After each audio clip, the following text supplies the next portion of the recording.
of all, can I just say a big thank you for all the contributions this morning to make Christmas that little bit extra special for those who come to the Manna House. Your donations, I know a lot of you give monthly, and your donations are really appreciated and they'll be a big blessing. These are the sort of things really that they don't buy for themselves because they can't afford to buy for themselves. So you might think, why do you want to buy biscuits and chocolates? But it's just that extra little bit of something nice to give people at Christmas. We haven't had an annual survey this year to get the feedback from all of our members, so today is going to be a little bit different. I'm going to give the usual update on the stats for those of you who want to know, but then some of the volunteers are going to share either themselves or I will read something out that they've written on their behalf. I'll also share a little bit of feedback that I've got from members themselves. And hopefully what you hear today will encourage you to continue to support and pray for this important church outreach. If I was to ask you how many regular volunteers we've got at Manna House, I wonder what you'd guess. So I don't know whether you want to guess or not, but from a time angle we'll carry on. But it might surprise you to know we've got a total of 25 regular volunteers who help at Manna House in some capacity throughout the week. It might be on a Monday or Thursday when we're open, on a Tuesday when we're restocking and shopping, which Dave loves loads. It might be covering regular holidays or sickness or collecting food donations from all the different places that donate throughout the week.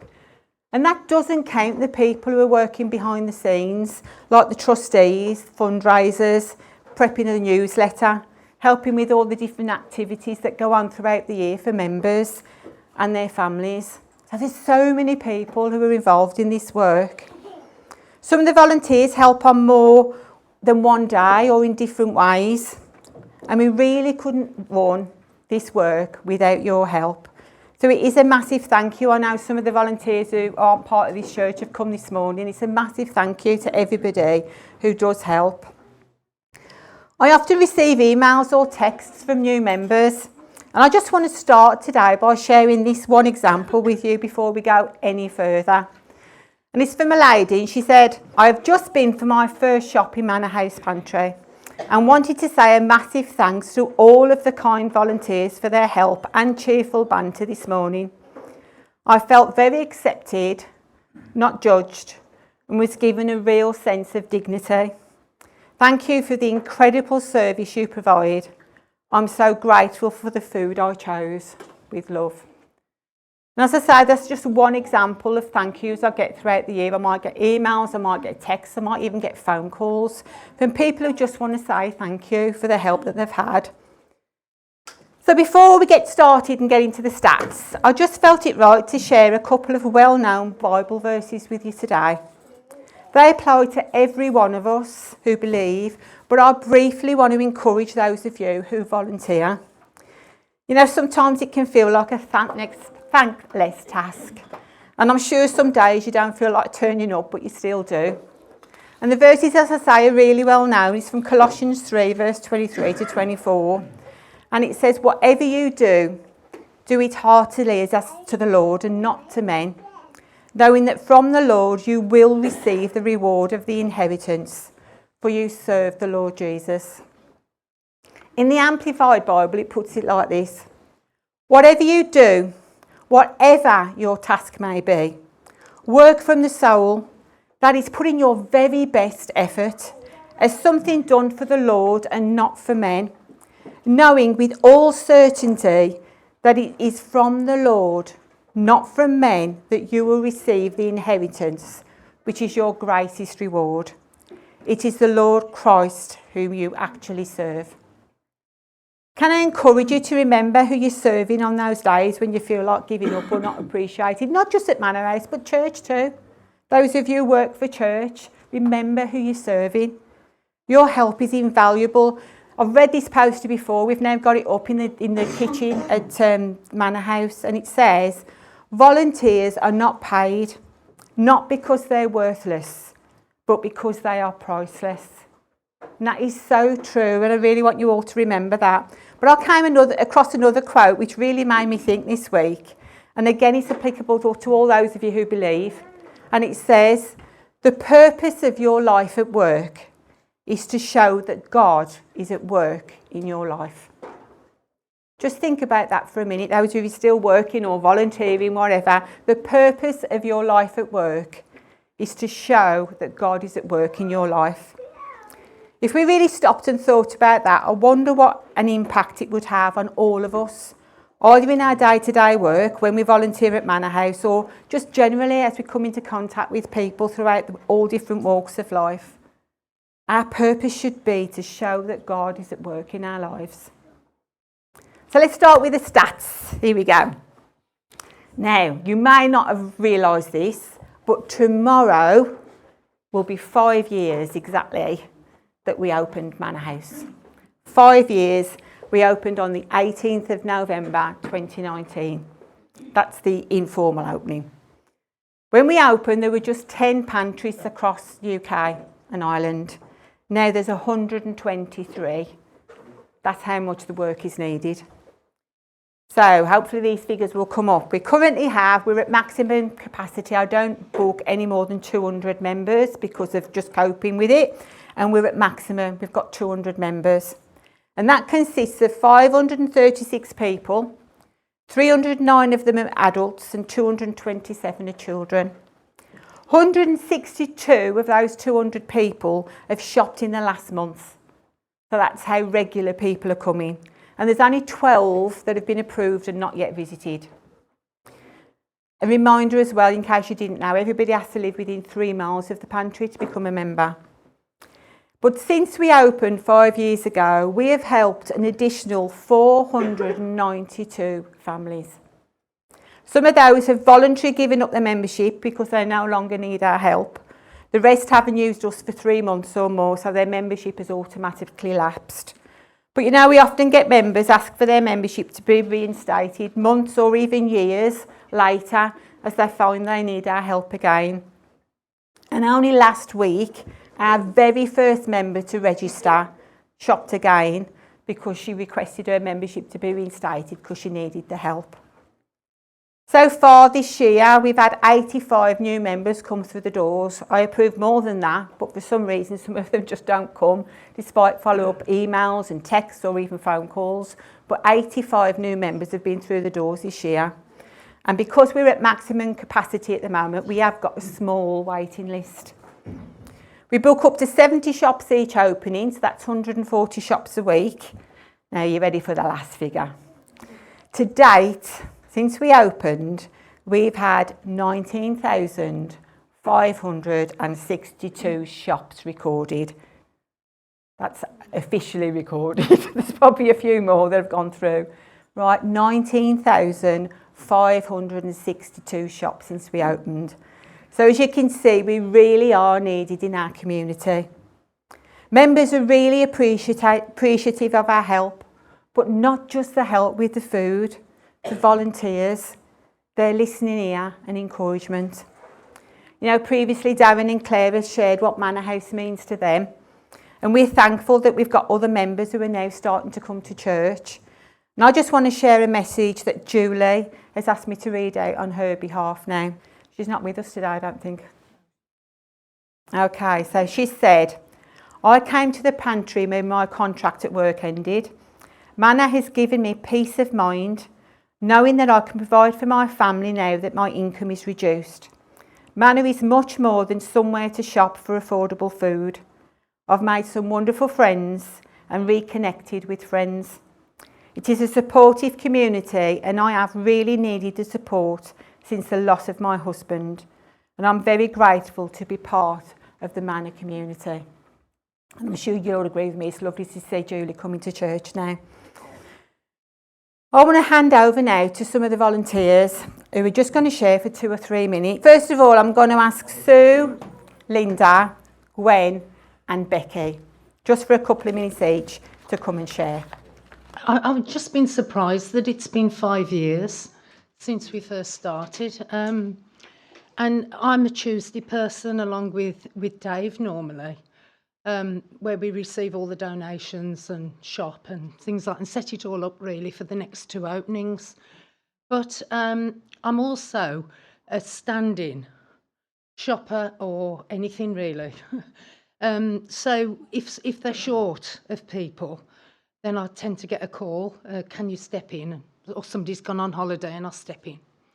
So when Ruth asked me, there are many occasions that I could just talk to you about that have blessed me, really. But the one stands out, and I'd like to share that one with you. I was a shopper that day, and it was quite busy, as it normally is. And a lady came in with a gentleman, and she was his social worker. They came together, and it was his first shop. So when it's a first shop, we take them round and show them everything, explain how everything works and what they can have, and just make them familiar with the place, really, and have a chat along the way. And this guy was bent. He didn't stand up straight at all. He could, but he was very down, is the best way I can describe it. We went round, I showed him the freezers and everything, all the food he could have, and he started to cry. And he cried all the way round. And then we shopped with a social worker, and he got his baskets of food, and all he could say was, thank you. Thank you. Thank you. I see that guy now, and he's upright, he's happy, he comes and shops, he says hello to everybody, he sits and he chats to other members. And you know, Manna is more than just food, because it's had a big part in helping that guy's self-esteem and social. He sits and chats to other people, as well as providing the food that he desperately needs. So I'll never forget that one. I thought I'd share it with you. Well, I'm going to really carry on from what Sue's just said. Let me find my beginning. Right. Now, if you ask most people what the meaning of the manna is, they would say bread of heaven, as it was given each morning by God to the Israelites in the wilderness as they fled from the Egyptians. But the original Hebrew meaning of the word, I know this because I heard it here, the word manna is, what is it? Or you could say, what is this? The Israelites were shocked to find this manna or bread every morning. Hence, what is this? Now, we're under the umbrella of the pantry, or social supermarket. We're under the umbrella of the pantry, but our corner is called the Manna House because our work at the pantry comes from God through us. We are much more than a food bank or social supermarket because we are working for God. What we provide the people of Blackheath with comes from God. So when our customers come to us on Mondays or Thursdays or any other event, I want them to say in their minds, what is this? This is not just a place we come to get cheap food or charity. I get the feeling these people really care about me. What is this that makes me feel part of their family? Or I feel they're my friends? What is this? I can share my worries with them and they're actually interested. I don't think people expect those who perhaps aren't family to actually care about them. But because we show this love and concern to anyone who comes to the Manna House, we are changed from a food bank to a Manna House. And this thing that manna means, what is this, brings about that change. What is this? The Manna House. And what Sue was saying and what Ruth has been sharing, I think that's what people are saying when they come in. What is this? Why do these people care about me so much? That's what I wanted to share. Thank you. Mine follows on very nicely from both of things that have just been said. Just to add something to what Sue said about that gentleman, Paul whispered to me. He said, can you just share this? He said, I remember that man coming. He said at the time, it was just before Christmas, we'd been given some Christmas cards from a member of our family, and our granddaughter had tied them all up into little bundles of 6, and Paul was giving them away, and he offered this gentleman a little bundle of Christmas cards, and his reply was, I've got no friends to send them to. but I'm sharing about how we interact with the members, and all of the volunteers interact in different ways. And my role is in the waiting room, where, along with Carol on a Thursday, we check people in, we book their next shop, we organise the order in which they're going in to do their shopping. And while they're there, we chat with them and we find out things about them. And each week, we very often see the same faces coming through the door at the same time in the mornings. And as they're waiting to go in and do their shopping, we find ourselves chatting with them. We're giving out the newspapers. We're promoting the things like the coffee mornings and the breakfast mornings. We're signing people up with families for the craft activities. And we're doing all of those things. But some of those people that come through the door are fairly recent, but some have been coming a very, very long time. And we were there, Paul and myself, from day one, from that 5 years ago. And we've got to know people over time. And for some people, it takes an awful long time for them to trust you enough to open up and to share with you. But over time, we've found that people have started to share with us. They've started to tell us things. We find out about their families, their circumstances, their health problems. And it's a privilege to be allowed to share in their lives, to have a little glimpse of what they deal with day to day. But you know, that privilege is also a responsibility. Because when they tell you things, what do you do with that information that they tell you? Very often they'll ask us to pray for them because they know that we belong to the church and that we're believers. And sometimes we will say to them, I will pray for you. And we have that responsibility to carry that prayer through and to remember them. And sometimes they will tell us something that's happened. For example, they might say, oh, I'm having such problems getting the little one into school today. They're really upset. Or it might be, I've got a hospital appointment coming up this week that I'm worried about. And I always try to remember the things that they tell me so that when I see them the next week, I can say, how's it gone? How's the little one now? It's important that they know that we listen to them and that we do remember, that it just doesn't go over our heads, that we can come back to them and inquire and have that loving concern for them. We get all sorts of people through the door. We get those who are of no faith at all, and we have to respect that because we know that they're the ones who don't want the literature, who don't want the newspapers, but maybe still want to chat about things they've got going on. We've got those who come through the door who we know have got church backgrounds and have got a faith of some description, and so we can interact with them in a different way because often we can give them some different reading materials. We can chat about their church. We can encourage them in their faith. And sometimes we have people of other faiths come through as well. And I just want to share a couple of examples of two of those things. I have one man who's come for quite some time now, and I know him quite well, goes to church. We talk about things that go on at their church. He shares with me what's going on in his life. And I know he's a man who believes in the power of prayer. And a little while back, he could see that I was struggling a little bit in the pantry because I was a bit hampered with a huge bandage on my hand and was struggling to sort of manipulate all the things. And he said to me, I'm going to pray for you. And I know he would. And that really humbled me to think that while we offer prayer to others, got somebody there who was praying for me. Somebody else I want to share with you, somebody of another faith. And this has happened fairly recently. Somebody spoke to me and said, I want to know more about your faith, about what you believe, because you do so much for us here. I regard you as my family.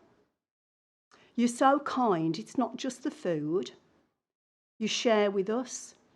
You help us to do things, practical things. You provide things for our children. Why do you do that? I don't see that happening in my culture and in my faith.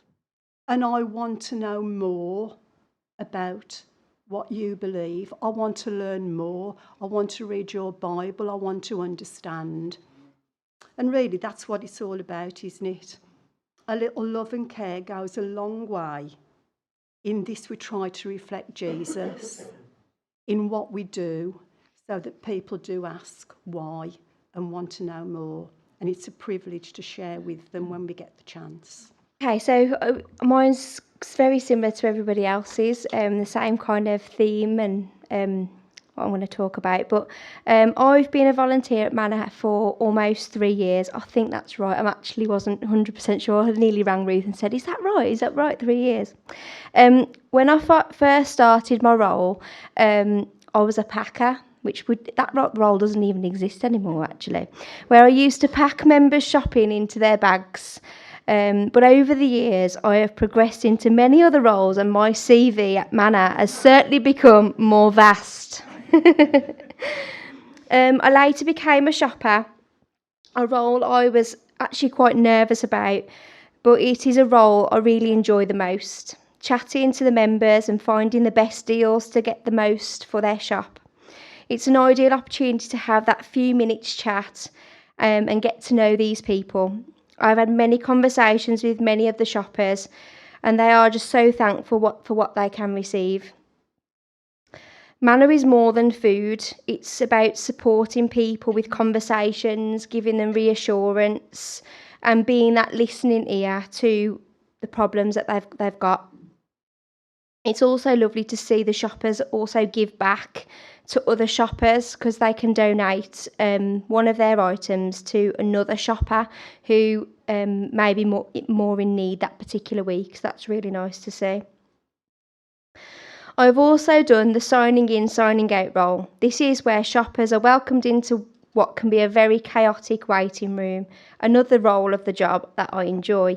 Seeing the shoppers each week, sharing their week with us, and also seeing the small children that come to the pantry. We build relationships with these people and get to know who they are, whatever their circumstance. I've also had the role of organising stockroom shelves and sorting out the harvest donation. For those who know me, this is right up my street, and another role that I really enjoy. My most recent role is a cashier, but that's a role that isn't for me, and I'm not going to say any more on that.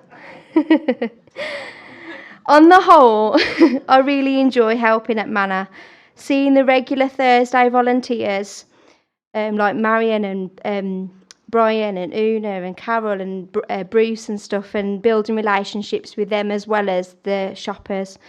And it gives me a purpose that hopefully people at the pantry can see my little light shine for Jesus.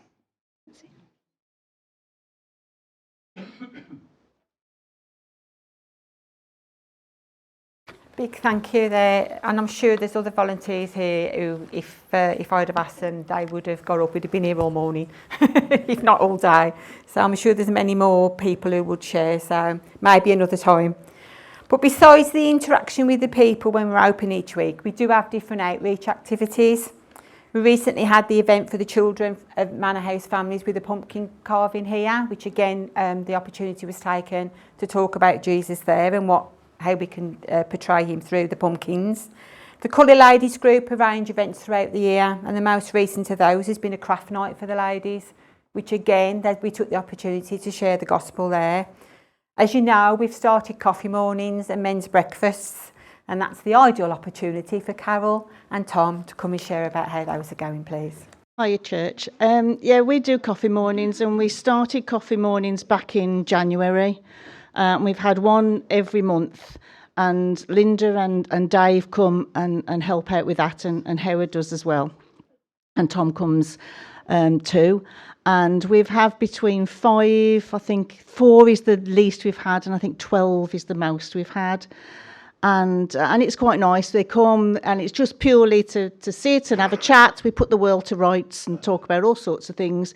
We lay the tables all out nice, and I put roses on the table. I always get fresh roses so that they always go home with some roses and what have you. And Rowena very often comes and has a nice chat and a coffee with us, which is lovely.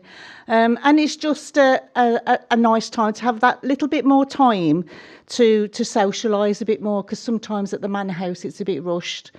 Can I say Manna House is such a privilege to be part of, because I've laughed with folks. I've had sarcasm thrown at me and I've thrown it back again. I've cried with people and I've prayed with people, and it's a real privilege. But it's not.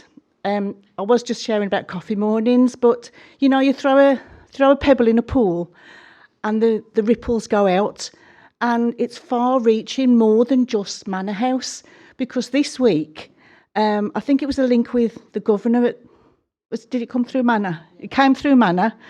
So there's other outreach coming as well. We had, from the local school, we had 30 children plus staff, and then we had another 30 children plus staff, and they all came to find out about what a church is. And they went out knowing that a church isn't just the building, that our church is the people that come. And thank you, Linda. We did the Good Samaritan sketch. Remember the London to York one? Linda and I did that one, and it was appropriate because that's all about helping, isn't it? And that's what Manna's about. And so they went home with that story. They went home with a Bible verse, a chocolate, and links to our website and what have you. So we never know where that ripple might spread out to as well. So that was really good to have that going on this week too. So thank you. Yeah, so as part of Manna House, I was started men's breakfast from January this year. We've had between about 5 to 10. We generally get about 6 or 7. And we've got a sort of a core attendance and some people who sort of pop in, drop in and drop out. I deliberately do it so that I do mention that it's a church, that we love Jesus, but I tend to leave it just there. So a lot of the men are quite cagey about not having, too much God. And in fact, actually, I found it quite comforting in a strange way, is that when the conversation got quite heavy about 2 months ago, last month, I was kind of thanked quietly for saying, actually, yeah, it's better if we can just go a bit easier on that. But it is producing fruit, and we are seeing more guys kind of warm up to it. And they're a little bit cynical, they're a bit cynical about sort of getting bombarded with things, but actually they're really coming along and enjoying it and opening up. Most of the conversations kind of like fishing, football and cars, and things like that. But actually we do have some, really nice conversations, and we've recently extended our menu items to black pudding, which has actually caught me out that it was more popular than I thought. But the one tip I've always taken away at Bethel is that bacon is always a winner. So yeah. Anyway, but yeah, very encouraging, and that's fed into the start course as well, so that we've definitely had people come from that. So yeah, good stuff. Food's our thing, whatever capacity food is our thing. Right, this time last year we only had one member who was also a volunteer, and it's lovely to be able to say this year that number has increased. We've now got 5 members who also volunteer in some way, and a couple of those members have written something for me to share on their behalf, one of which is Rachel. And it's lovely that Rachel has also come and joined church. And Rachel would like me to read this out for her. And she says, I love coming to Manna House for a number of reasons. Shopping has really helped me with my financial situation. I've made so many friends there amongst the staff and volunteers, so much so that I have become a volunteer there myself on a Tuesday. But the main reason is that it has caused me to renew my relationship with God, and found me a church where I feel I can really belong, and one that I love very much. And we love you too, Rachel. It's absolutely wonderful to have you here with us, but that's what it's all about, isn't it? Renewing people's relationship with God if they once knew him and have come back, or just introducing them to Jesus in the first place. The second one is from Dawn. Dawn, a lot of you will know Dawn. Dawn, it's like her claim to fame for us now, is that she started baking savouries for us at Bethel Bakes. And she does it for coffee morning as well. So like Dawn is like absolutely wonderful. But this is what Dawn's got to say. Manna House has made a real difference to our family. It has been a lifeline for us and we really cannot put into words just how much it has helped each week. It was difficult to ask for help, but the pantry has been amazing. My first few visits were quite difficult, as I did feel awkward about asking for help with food for my family. As the weeks passed, I understand many families needed help. I got talking to other pantry members and I now look forward to seeing them each week and having a chat. Talking to others and in a way making new friends has been a real bonus. Special thanks to Brian, Bruce, Ruth and all the shoppers who have been so welcoming and warm and really do work so hard. Also thanks to Carol and the coffee mornings. I've volunteered as a shopper to cover holidays and sickness and also to help with collections as a way of trying to give back to the pantry for what they have given to my family. My weekly Manna House shop means so very much to us and I just want to say thank you. And again, that is just so lovely.